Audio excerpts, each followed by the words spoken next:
Nos últimos anos, a Turquia tem sido palco de uma série de desafios econômicos que têm abalado as bases da sua estabilidade financeira.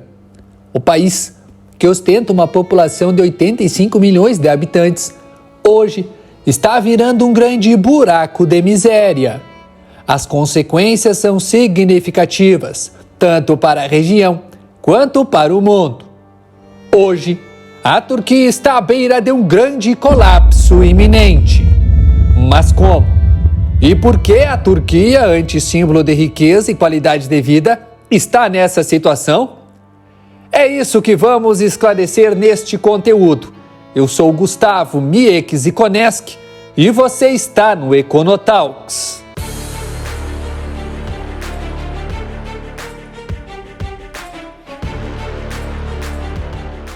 A Turquia, um país transcontinental, localizado entre a Europa e a Ásia, é conhecido por sua rica história, cultura vibrante e paisagens deslumbrantes. Berço de civilizações antigas como os gregos e romanos, o Império Otomano dominou a região por séculos, deixando um legado marcante. A economia da Turquia é a 18ª maior do mundo, em termos de PIB nominal, com um PIB per capita de $10.674. É uma economia de mercado emergente, com um setor privado vibrante e um papel significativo do governo. A taxa de inflação da Turquia atingiu o maior nível em 24 anos e o país está à beira de um colapso. Os preços estão disparando e os turcos estão lutando para manter um padrão de vida minimamente decente. O pior de tudo é que a taxa de 85% de alta na inflação é tão grande que destruiu todas as expectativas estabelecidas pelo país.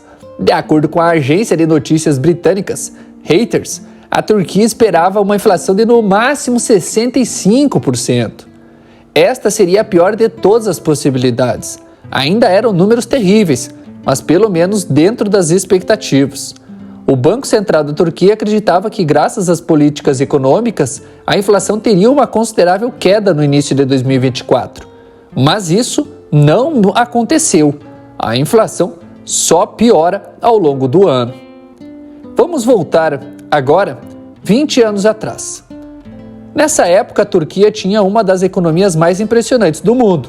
O país estava em pleno crescimento. A economia parecia imparável. Mas agora está à beira de um colapso financeiro que pode exigir décadas de recuperação. Parte da culpa pode ser atribuída aos problemas que estão afetando o mundo inteiro atualmente. A inflação estava aumentando em todos os lugares durante grande parte de 2022 e até 2023. No Reino Unido, por exemplo, a inflação estava em alta durante todo o ano de 2021, atingindo um pico de 11% em 2022. Isso estava muito acima do ideal para o Banco da Inglaterra, que contava apenas com 2% de alta. Em outubro de 2023, a inflação básica no Reino Unido caiu para 4,6%, com as políticas econômicas do país resolvendo lentamente o problema. Vimos uma situação semelhante também nos Estados Unidos. Lá, a inflação atingiu seu pico em 9,1% em junho de 2022, embora esse país tenha desfrutado de uma recuperação ainda mais rápida. A inflação básica caiu para 3% um ano depois, com a meta de 2% dos Estados Unidos claramente à vista. Em ambos os casos, e ao redor do mundo, essa inflação rapidamente crescente se resume a dois problemas: os efeitos da pandemia mundial e a invasão da Rússia na Ucrânia. O Covid aumentou os preços, os custos de fabricação e exportação. Já a guerra causou uma ampla perturbação aí na indústria e na energia também. Isso gerou uma verdadeira montanha-russa nos preços. E por quase 2 anos, o sobe e desce era movido pelas constantes notícias da guerra entre Rússia e Ucrânia. Então, entramos em uma questão. Todos enfrentaram esses problemas. E embora a inflação tenha sido um problema em todo o mundo, nenhum país chegou perto de atingir os 85% que estamos vendo na Turquia agora. E os consumidores da Turquia estão realmente sentindo o aperto. As pessoas estão pagando mais do que o dobro do preço por produtos básicos e alimentos. Os custos com moradia também dobraram em 2024. E os custos com transporte aumentaram mais de 100%.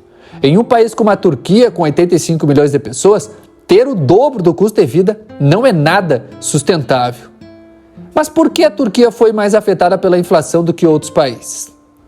Para responder isso, precisamos conhecer a política econômica do país, que sempre girou em torno de manter as taxas de juros o mais baixas possível, para que as pessoas do país possam pegar mais empréstimos. A equipe econômica da Turquia argumenta que as taxas de juros mais baixas atraem investimentos, o que impulsiona ainda mais a economia turca. Essa abordagem foi a responsável por manter o mesmo presidente no poder por 2 décadas, Erdogan. Seguiu nessa direção até março de 2023, quando um verdadeiro terror tomou conta daquela região. As pessoas estavam vivendo suas vidas tranquilamente quando tudo começou a tremer. O ranger dos prédios foi seguido de um grande estrondo e logo o pânico estava instalado. Um terremoto sem precedentes de 7,5 eliminou quase instantaneamente mais de 40 mil pessoas e deixou milhares soterradas ou presas nos escombros.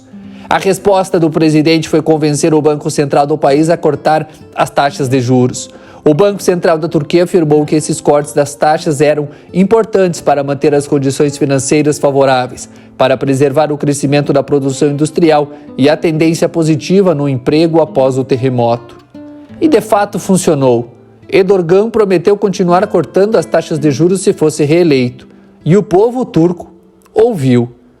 Quando um país reduz drasticamente assim as taxas de juros sem ter a capacidade econômica ou política para fazê-lo, podem ocorrer várias consequências. A redução excessiva das taxas de juros pode levar a um rápido aumento nos preços de bens e serviços, resultando em inflação descontrolada.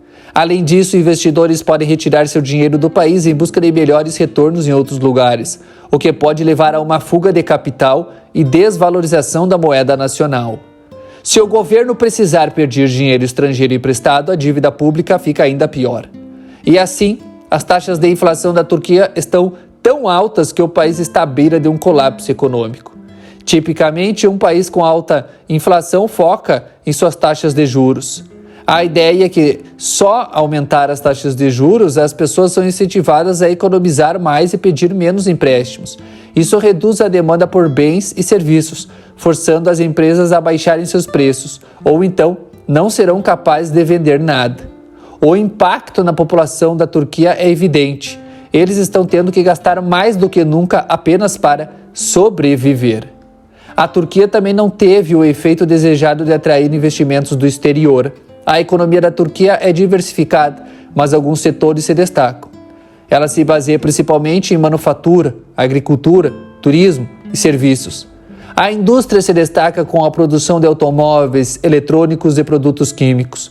A indústria representa cerca de 27% do PIB e emprega 22% da força de trabalho. Na agricultura, a Turquia é um grande produtor e exportador de frutas, vegetais e grãos. A agricultura representa cerca de 9% do PIB e emprega 27% da força de trabalho. O turismo também desempenha um papel importante na economia turca, atraindo milhões de visitantes todos os anos.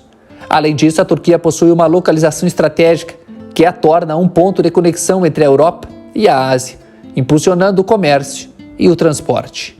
Porém, as decisões tomadas pelo governo turco acabam por repetir os mesmos erros do passado, várias e várias vezes. Embora a Turquia possa parecer um dos melhores lugares para viver no mundo, uma análise mais detalhada revela desafios e preocupações. Mesmo que o país esteja trabalhando para abordar algumas de suas deficiências, a inflação colossal da Turquia só aumenta. O alto custo de vida tem feito milhares de pessoas irem à falência e a crise está se agravando. A situação do país não é simples e o futuro não parece nada animador. A Turquia está à beira de um grande colapso. Você acha que o país conseguirá recuperar sua economia e sua confiança perante o cenário internacional? Deixe seus pensamentos nos comentários. Se não for inscrito, te faça esse convite, inscreva-se e ative o sininho para receber sempre nossos próximos conteúdos. Deixe o like se esse vídeo fez sentido para você. Na voz e produção, Gustavo Mieczykoneski. Até o nosso próximo encontro, pessoal, aqui no Econotalks.